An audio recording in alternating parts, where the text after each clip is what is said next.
Conecta BH. Primeiramente, eu queria agradecer a organização do evento por ter convidado o Instituto. Foi convidada a pessoa do Dr. Divino Moura, lá, o diretor do IMET em Brasília. Mas, infelizmente, ele não pôde comparecer e me delegou essa missão de falar aqui para vocês sobre previsão do tempo no Brasil. Então, eu vou tentar, claro que eu não sou tão bom apresentador como o professor Molhon, mas eu vou tentar expressar para vocês o que o Instituto Nacional de Meteorologia faz e como a meteorologia, a previsão do tempo evoluiu no Brasil nesse tempo, desde o início do século até hoje. Então, para mim é uma grande honra representar o Instituto Nacional, uma instituição centenária já, desde 1909 que a gente vem monitorando o tempo com estações meteorológicas e fazendo a previsão do tempo, como vai seguir a apresentação. Então, um pouco de história assim, que a gente pode apresentar, que a meteorologia começou aí nos séculos 16, 17, que começou com as invenções dos instrumentos básicos de medição das variáveis atmosféricas, tipo o termômetro, que foi inventado em 592 por Galileu, o barômetro em 643 por Torricelli. Esses são os instrumentos básicos da meteorologia. E no final do século 17 começou a se usar de medições sistêmicas, assim, principalmente na Europa, né? Claro que o Brasil nessa época era uma colônia, mas começou a se medir e se tentar entender como funcionava o tempo, a atmosfera, como que a atmosfera agia. E os primeiros registros no Brasil são de meados do século XVIII, que eu vou mostrar algumas séries antigas aqui, segundo uma publicação que eu encontrei. Pode passar. Então, aqui no século XVIII e XIX que começou as primeiras medições no Brasil. Mas, como a gente pode ver aqui nessa série, era tudo meio por interesse individual. Não havia uma sistematização das observações, era tudo feito, eu tenho interesse em medir temperatura, vou medir temperatura. Pegava um termômetro, ia lá na farmácia, comprava um termômetro e ficava medindo a temperatura. Vou registrar aqui o vento. Então eu olhava como é que o vento se comportava, media o vento. Tal. Então tem essa série, pode passar. Pode passar. Então tem essas outras séries de dados diários, de 1800, 1000 e alguma coisa, mas tudo foi com interesse particular de alguma pessoa. Não havia assim um órgão no Brasil que regulamentasse a medição de elementos atmosféricos e nem que fizesse uma meteorologia científica. Pode passar. Então, aqui eu já vou fazer um parênteses com alguns conceitos e descobertas que contribuíram para o desenvolvimento da meteorologia e da previsão do tempo. Pode passar. Bom, aqui tem alguns conceitos quando que começaram a fazer alguma coisa em relação aos dados meteorológicos que já haviam. Então, começou lá na Europa, né, por volta de 1820, ali, começaram a ser elaborados os primeiros mapas do tempo. Então, o pessoal pegou os dados que havia e começou a elaborar os primeiros mapas, as primeiras teorias de sistemas, de frentes, de massas de ar frio, os conceitos de tempo que até hoje em dia a gente usa. Mas aqui nesse período, até 1860, o que eu destaquei ali pela setinha azul foi a invenção do telégrafo. A invenção do telégrafo permitiu que as informações observadas fossem transmitidas em tempo real. Então isso começou a permitir que fosse feito um mapa do tempo com utilidade prática. Tipo, o tempo foi transmitidos os dados, o meteorologista faz a carta, analisa e com isso consegue compreender melhor a atmosfera e formular as primeiras teorias de previsão do tempo. Pode passar? Então, aqui outros fatos marcantes, eu destaquei mais do século passado, que foram as coisas assim, que mais contribuíram para o desenvolvimento da meteorologia. Como vocês podem ver, a meteorologia tem 100 e poucos anos de história, como o professor Molhon até mostrou várias séries de tempo. E, então, em 1873 foi criada a OMM, que seria o órgão meteorológico, a Organização Meteorológica Mundial, que foi criado como Organização Meteorológica Internacional, mas depois mudou de nome, que foi o grande órgão assim que, digamos assim, normatizou essas observações do tempo.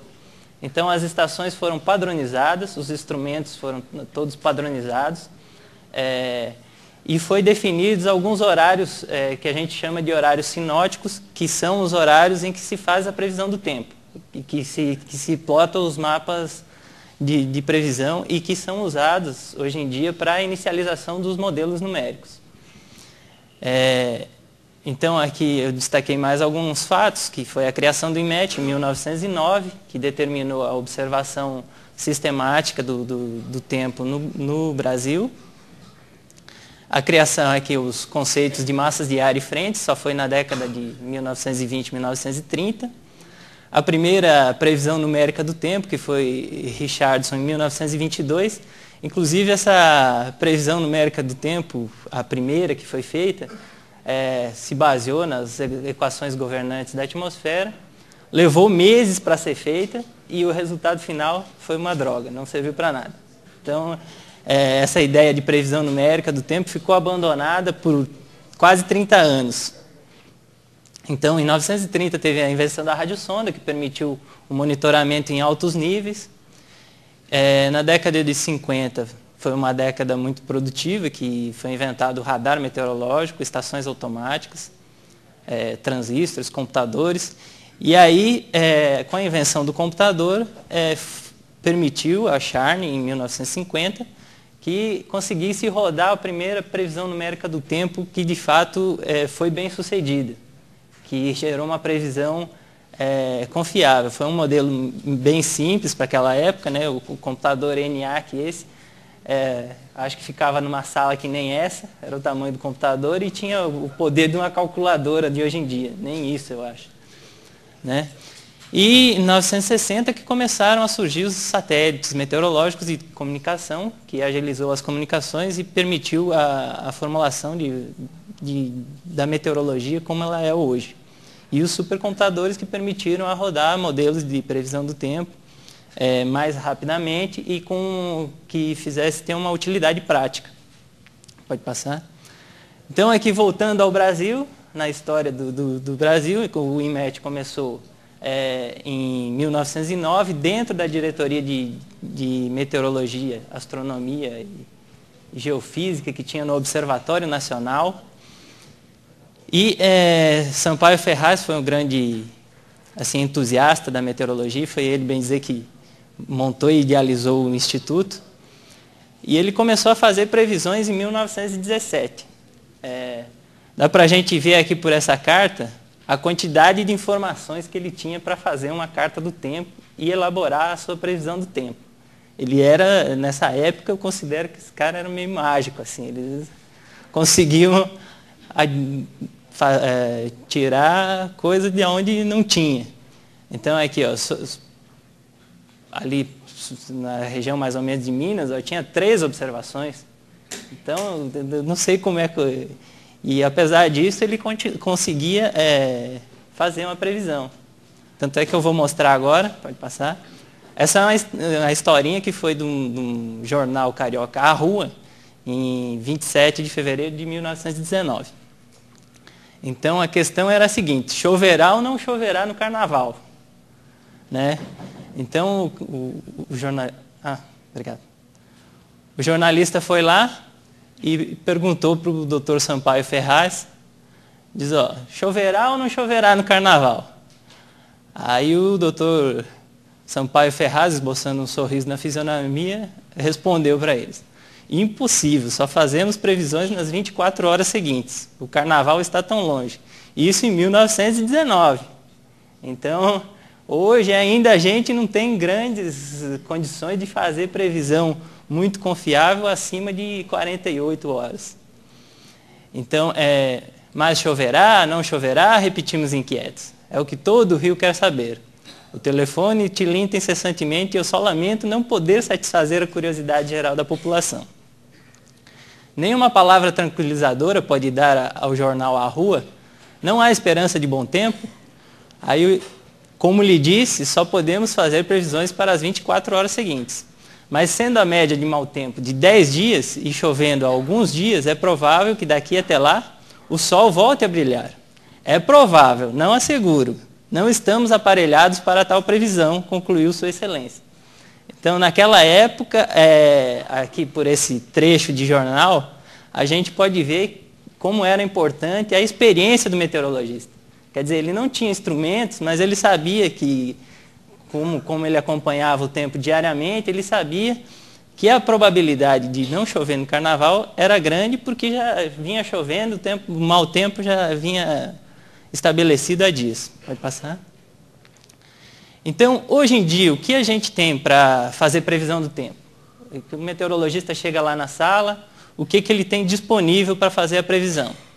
Então, ele tem aqui imagens de satélite, observações de superfície automáticas e convencionais, estações de ar superior, raios, radares, quando disponível. Aqui eu tive uma boa notícia, então, que vai sair o radar no estado, vai contribuir muito para a previsão, principalmente de curtíssimo prazo.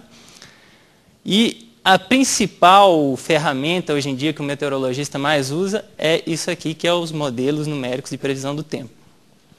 Claro, além da experiência do meteorologista. Isso aqui é a principal ferramenta, a experiência, mas fora a experiência do meteorologista, a ferramenta mais utilizada e mais útil hoje em dia é os modelos numéricos de previsão do tempo.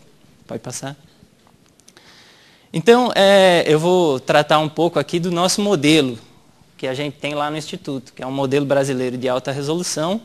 É um modelo numérico, roda lá em supercomputadores, lá na sede em Brasília. Ele foi desenvolvido pelo Serviço Meteorológico Alemão e foi implementado no Instituto Nacional de Meteorologia em dezembro de 99.